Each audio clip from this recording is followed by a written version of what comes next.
Today is the launch of the Moveable Feast.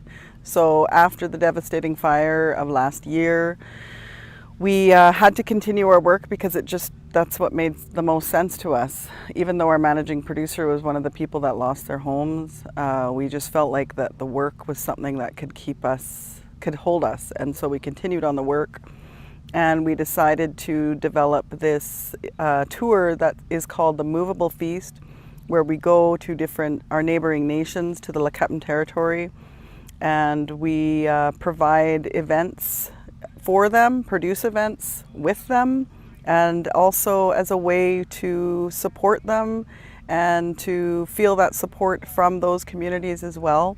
So today we're here to support the Lytton First Nation and the people of Lytton, the town of Lytton, anyone impacted by those fires. We're here to sing and pray with our feet and just be here for them and to provide this music as a way of bringing some hope and continuing that hope daily and momentarily.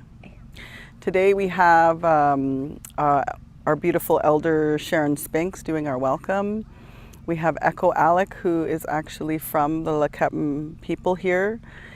She lives on the island now, but she'll be doing a performance, as well as rap duo MCs Equal and T-Rhyme from Alberta. They're coming. The Spiritual Warriors, who are Statlium, reggae, awesome reggae artists. Geo, aka The Voice. The Malauman Collective, which is my group that I'm in, from Secwepemc territory. We also have, who am I missing? Curtis Clearsky and the Constellations, who are incredible Indigifunk band. And Rich, of course, how can I forget Richie and the Fendermen, which are the local legends here in Lytton. And so we're just really looking forward to presenting this great lineup as the launch of the first launch of our Moveable Feast tour. Just that the Moveable Feast is leading up to our main event, Two Rivers Remix Festival, which is from July 8th to 10th. And all of this is just, gearing us up for that major event. All right, that was Meeka Morgan. She's the artistic director of Two Rivers Remix, and this year they have launched the 2RMX Movable Feast, and that group is in Kamloops today, and they'll be arriving into Cache Creek shortly after.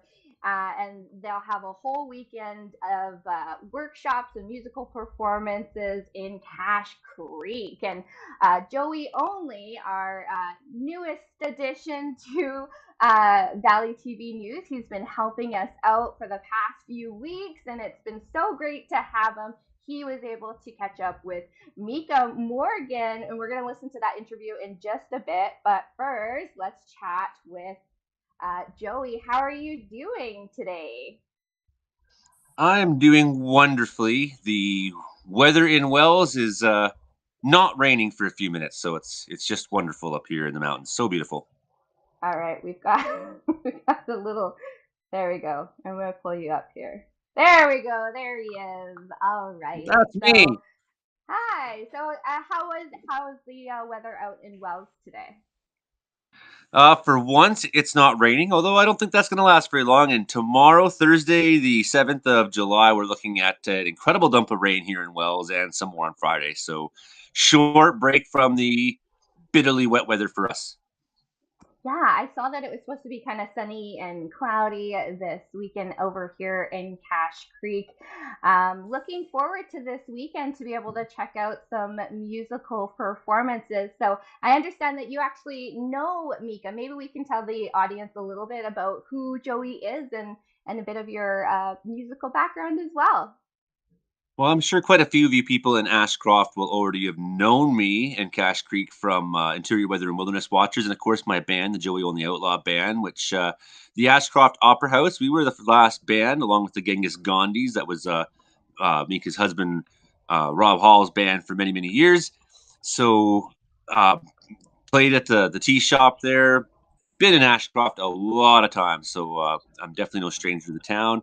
Looking forward to getting to spend some more time there, of course, because that will there's always more to discover about a place. And although maybe I'll crave the cool mountain air here some days. After the kind of winter I've had working in the bush and how brutal the summer start's been, I can't wait to see the sunshine a little more. All right. And you also have a background in firefighting. Can you tell our communities just a little bit about that? Yeah, I've been training officer here of the Wells Volunteer Fire Brigade, and I've been wildfire crew boss and member of Tomahawk Ventures crews there, and of course interior tree falling crews. So basically, always work with natives, work with people from Skeechistan, work with people from Lytton, work with people from Nisconlith, and all those kinds of places. Bonaparte. So I do know quite a few of you already in the area. So that's kind Yeah. of neat. And with this dead fire season, I'm having to look for real jobs, Yeah. and Yeah. producing really maybe is the coolest real job I've had in a while. It certainly Yes. beats another winter timber cruising out in the wilderness. Well, you've been so helpful these past few weeks. I'm always crazy busy, and most of the community knows that. They just know that I'm always running and doing something else. But so it's so great to have you here. So you got to check up out catch up with Meeka. How did that interview go? It was really wonderful. It's been a little, probably the longest stretch in many years since I last talked with Meeka. I haven't been down that way. We haven't had a fire season, so I haven't been south yet this year. Last summer, I spent most of my fire season fighting up north. So many fire seasons, or many times traveling with my band, which I'm not doing these days. I'd find myself visiting Ashcroft and hanging out there with at Mika's house. So it's been a while, so it's definitely nice to catch up. Of course, it's more formal when you're talking about what's going on. We're talking about festivals and past things and Lytton burning down and all these intertwined histories that are part of the Lytton Two Rivers Remix society and how it's become the Movable Feast. So I was also surprised to find out. I mean, I knew that they've been working on the Two Rivers Remix for many years. I knew it was gonna be a really big thing someday. I didn't realize it had already crossed into that threshold. I knew it was having success. Talking to her yesterday, I realized, like, "Oh, you've kind of already made it to where you wanna go, and now the sky's really the limit. This could become a big thing," and not just a big thing like, "Oh, it's a festival that happens," but a cultural thing that there's a shortage, Yeah, uh, for what it's providing, right? So, I think, right.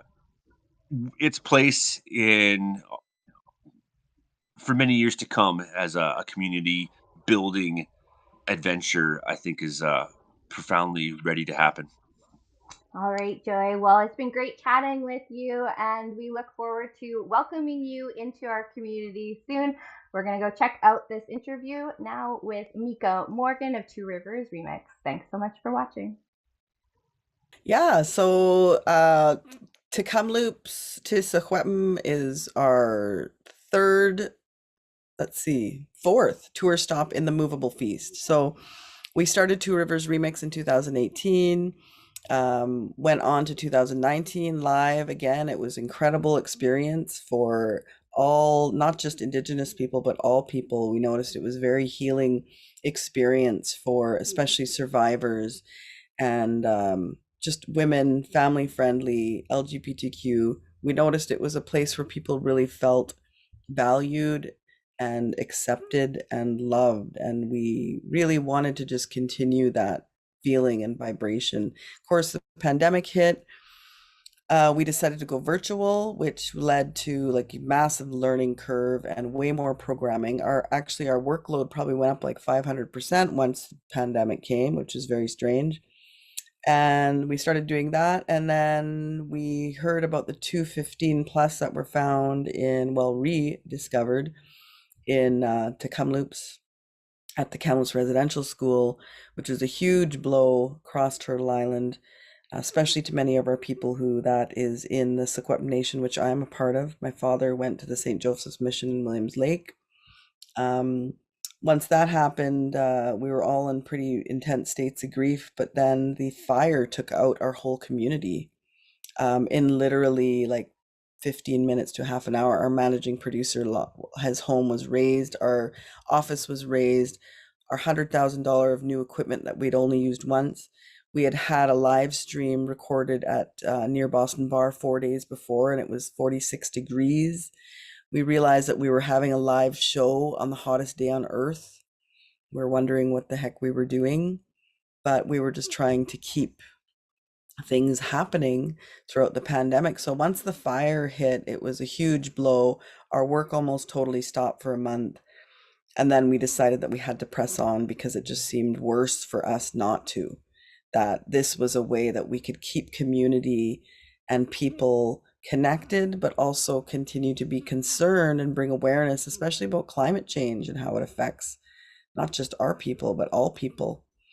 So we decided that we wanted to apply for funding to do what we call a movable feast. So we wanted to go to the different neighboring nations who in the past have supported each other in various ways to improve the conditions of their lives. There's very amazing historical documents out there, like the Memorial to Sir Wilfrid Laurier, where almost all of the communities that we have been hosted in have in the past allied themselves with the Lekweten people and the Secwepemc people. So we planned shows in the areas of the neighboring communities in the Lekweten territory, but also the Statliam territory. We went to Lillooet. We did the 1 year commemoration of the fire at the Lytton First Nation, leading to Lillooet on the 2 days later. And then 2 days later, last night, we were at Boston Bar at Tukwioham Village, this beautiful interpretation center that is on the Boothroyd community. And then we are now headed to Kamloops, to the Powwow Arbor, which is the largest wooden structure in North America, where they have the famous Kamloops powwow. We're going there to present an event that I don't think this has ever been done in any of these places. And so that will be leading to our main event of July 8th to 10th, which will be in Cache Creek this year, hosted by the Secwepemc Nation, the Stuktausem, that's the Stuktaus people, which my family, my father is a part of that community. And so we just decided that all of these communities have either experienced heavy grief, loss, and or have supported our host community of Lytton, Kempchin. They have supported those people through being there during their evacuation. Some of them still live in the area, such as Lillooet, Ashcroft, Cache Creek. Some are still living there now, waiting for their town to be recovered and their homes to be recovered.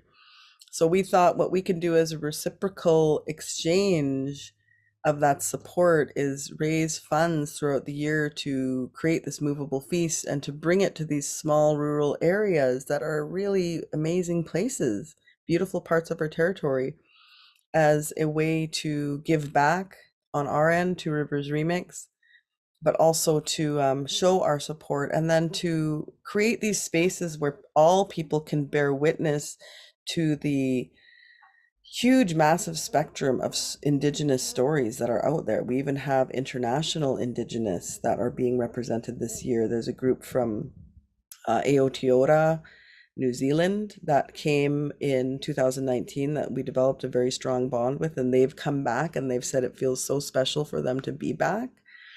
We have some Indigenous Mexican, like an Aztec dancer, and some other dancers that are attending with the Butterflies in Spirit dance group, which is focused on missing and murdered Indigenous women. They work with their families. They don't have a lot of coverage in the interior, so this gives them an opportunity to do that. So tomorrow we will be at Kamloops, and it's going to be like a monster show. We have a stacked lineup right from noon till 11 p.m. And some of the performers, like we have, we always have a welcome and a prayer by an elder. We have the M Sky Project, which is a duo that has roots in Kamloops. Kim Gucci, she's Okanagan Syilx. Hasatuk is from New Channel Territory. Dakaya Blaney is an incredible artist and activist and community organizer. Willie Thrasher and Linda Saddleback, who they're part of our special presentation of Native North American artists that will also be there at the main feast. Gerald Charlie and the Black Owl Blues Band. Like these are incredible survivor performers, which we are really focusing on this year because a lot of our survivors are not here to tell their stories anymore. So the ones that are here, we want to give them some really good space and spots where they can share their knowledge and their wisdom and their experience.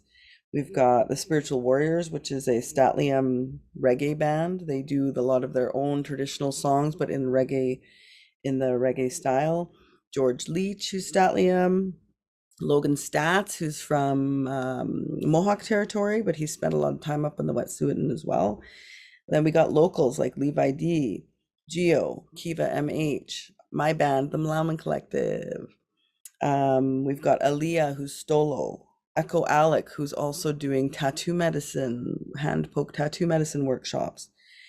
But then we also have Kinney Starr, she's been a part of our virtual scene for a while and became just one of our heavy supporters. So we have her coming to Kamloops on tomorrow, but also performing on the Saturday of the main feast. Then Equal and T-Rhyme are incredible women MCs that do this theme of for women by women. They're from Saskatchewan. They're here. They've been with us throughout the tour. Quana Styles, Curtis Clearsky and the Constellations, who are Indigifunk band. And it's all ending tomorrow night with Snotty Nose Res Kids and then DJ Shub with War Club Special. Like it's going to be absolutely incredible. And for the main feast, we got like William Prince on Sunday. We've got Digging Roots on Friday. We've got Leela Gilday, she's on Sunday night. Kinney Starr, Saturday. Logan Stats, Friday. Matt Mack, who's a blind Ojibwe producer and MC. Marcel Gagnon. And then the Native North America artists. Like this is a compilation that was Grammy nominated and showcases the trailblazers of what is been coined as Native North American music. But these are really the people that were a part of these huge circles of activists, artists, and musicians who had to leave their communities to be able to have their artistry shared because they didn't have internet and stuff like that. For them to be able to share their music and their message, they had to leave their communities, and some of them never made it back. Some of them still have never went back because that was a choice that they had to make. So, I feel really blessed to be able to even witness these people and their art. It's incredible. That's a Mouthful. lot that you're doing. Yeah, no shit. I really didn't have any idea how busy you've been. I know you've been busy. I knew that the festival has become a big thing again, but I really am kind of shocked to hear just how huge it really is. Yeah, I know. It's crazy. I knew that it was going to be something big someday, and it's probably going to be bigger yet.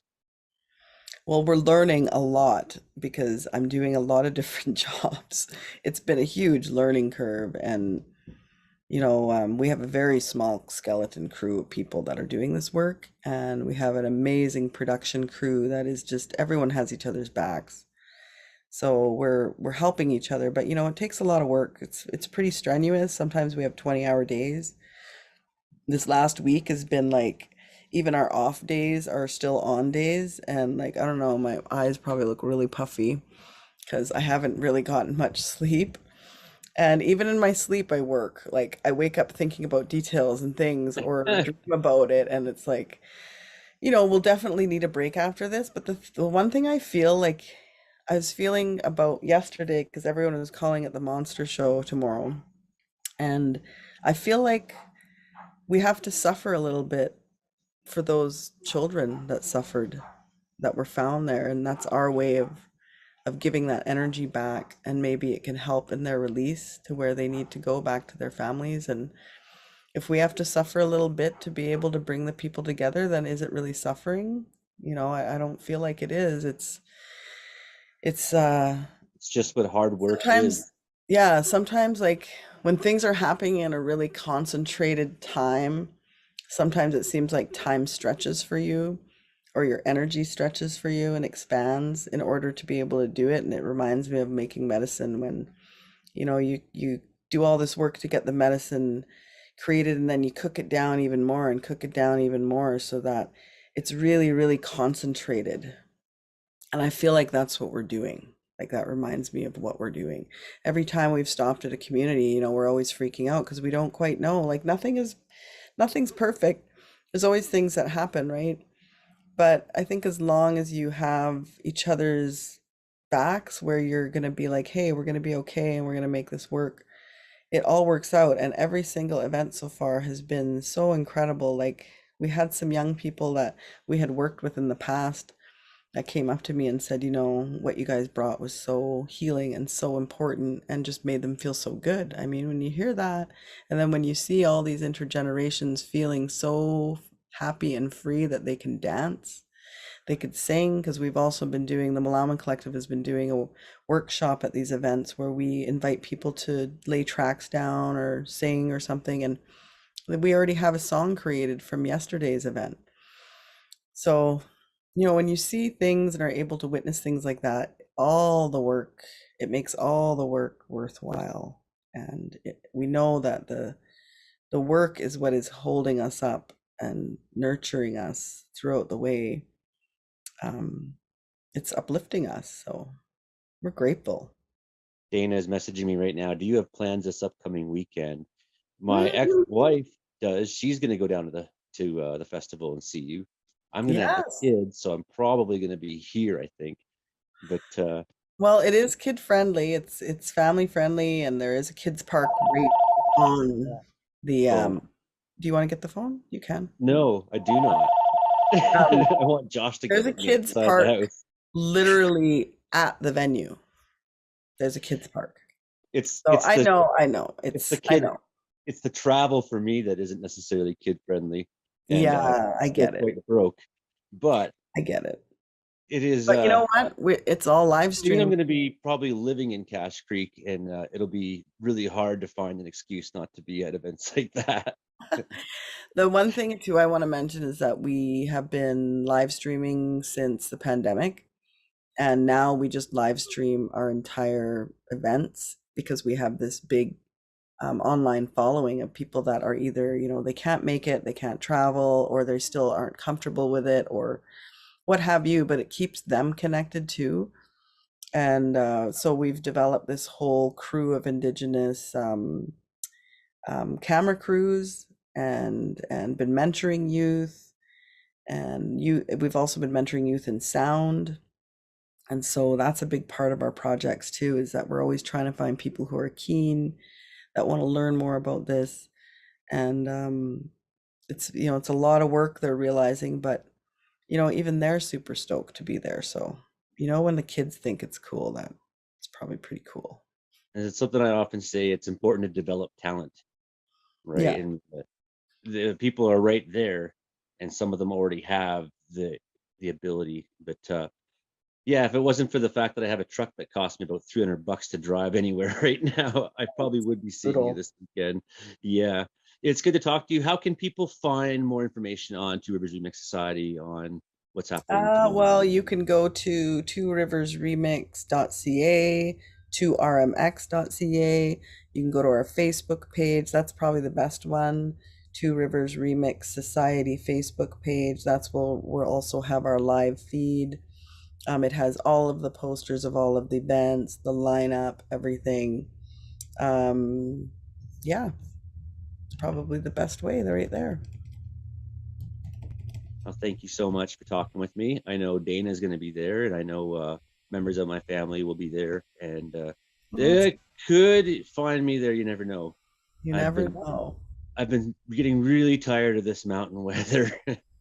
Well, it's gonna be beautiful this weekend. It's supposed to be like, and it's not gonna be too super hot either. I mean, Oh, super perfect hot day. for us is like mid 40s, but it's gonna be like late 20s, early 30s, which is Yeah. like balmy for us.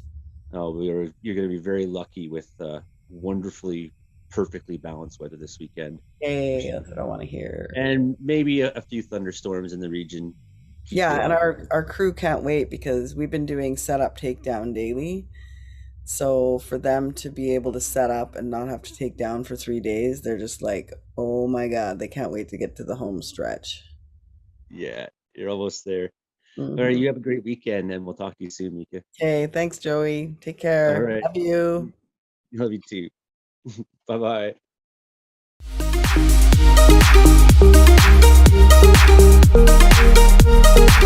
bye.